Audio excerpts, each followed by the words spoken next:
Hey, what's up YouTube? Saf here on Super Saf TV, and this is my hands-on review of the iPhone 5S. I've had a lot of requests for it on the channel, so do hit that thumbs up button and let's get straight to it. So starting off with the size, design and build, the iPhone 5S is pretty much identical to the iPhone 5. It is an incremental update, so it still has that premium aluminium unibody design. And the only visual hardware changes are the home button, which now has the fingerprint scanner, and the dual LED flash at the back, both of which we'll be talking about a little bit later. Now this time around, as well as the silver, you've got the gold and space grey versions, so it's nice to see some new options here. The screen and resolution, you've got the same screen size, 4 inches, with the resolution of 1136 by 640, 326 ppi. It's a nice screen, but it's exactly the same as the iPhone 5. I would have liked to have seen a 720p HD screen, so pixel for pixel HD videos would be looking that much better. But because of that 4-inch screen, one-handed usage is pretty easy and you can get to all corners with no issues. Personally, I do prefer a 4.7 to 5-inch screen because you get more real estate and it's much more easier to consume media on a larger screen. And coming from primarily larger screens, I did have a few issues trying to press a few buttons which were quite small. Some to mention are the X button in the notifications. I found myself missing it quite a few times, and I wouldn't say I've got fat fingers and thumbs, but I noticed you had to be a little bit more precise than you would do on a larger screen. Now in terms of performance, no doubt this is one of the fastest phones out there and topping a lot of benchmark charts as well, and that's thanks to the A7 64-bit processor. And it's the first smartphone with a 64-bit processor. It's also got an M7 co-processor. Now this is sort of a sidekick, so if the A7 you consider as Batman, the M7 co-processor is Robin, and it's used to measure motion data from the accelerometer, the gyroscope and the compass. And although apps will have to be developed to take full advantage of both of these, it's very nice to see and opens up lots of doors for the future. Now looking at the camera, you've got the iSight camera, an 8 megapixel camera, so it is the same resolution as the iPhone 5, but the sensor is 15% larger. Now in terms of quality, you can see a comparison of the iPhone 5S versus the S4 that I've done on the channel, and that goes into detail in terms of video, images as well as audio. But in a nutshell, as expected, it is a very good camera. I'd put it on par with some of the other competition out there. I don't think it beats the competition in any way. Low light performance has improved because of the larger pixels, and one thing that I did really like was the TrueTone flash.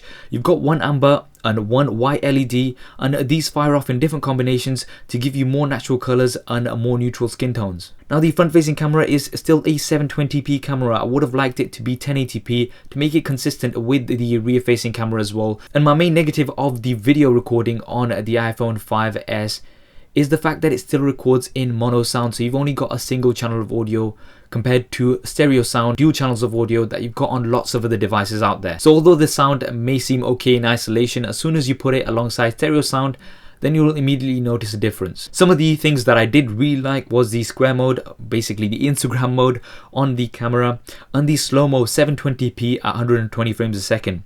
Now lots of other devices also offer 720p at 120 frames a second, but Apple have implemented it really well.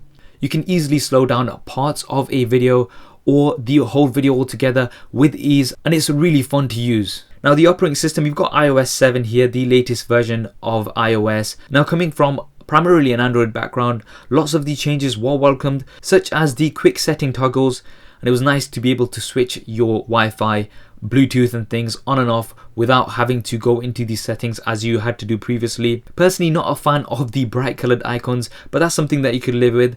But I did miss the customization of Android, the widgets, the flexibility and the openness. But many people like the simplicity of iOS, and I think for a lot of people iOS is absolutely fine. Now moving on to the key feature of this phone, Touch ID, the fingerprint scanner. Now you can use this to unlock your device and also purchase apps on the App Store. Very quick and easy and works really well.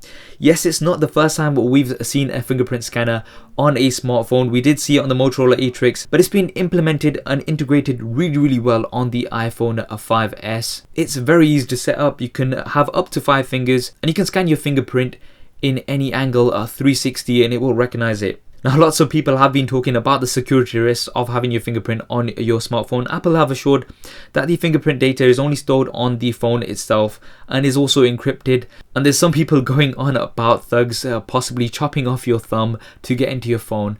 Now, I just think that people are going a bit too extreme. But one security risk to bear in mind is that if you've got family, friends, or your partner that you don't want to get into your device, then if you are sleeping, it's very, very easy for them to unlock your phone by using your finger onto the home button and having access to your device. But the thing is, you can always just use your PIN anyway. It's not compulsory to use Touch ID. So if it's a feature that you're not too comfortable with, then you don't have to use it. So it's not much to complain about. Now, battery life, you've got a 1560 milliamp battery, so it's slightly larger than the iPhone 5, but I found that it had very similar usage, so not bad but not brilliant either. I'd consider myself a medium user, so I take my phone off charge in the morning. I have Wi-Fi and 3G on throughout the day, and my usage mainly consists of social media, so Facebook, Twitter, Instagram, a few calls here and there, as well as some instant messaging over WhatsApp and Facebook chat. And I don't usually watch any videos or play any games during the day, and I found myself on that 10% mark by about 8 or 9 p.m.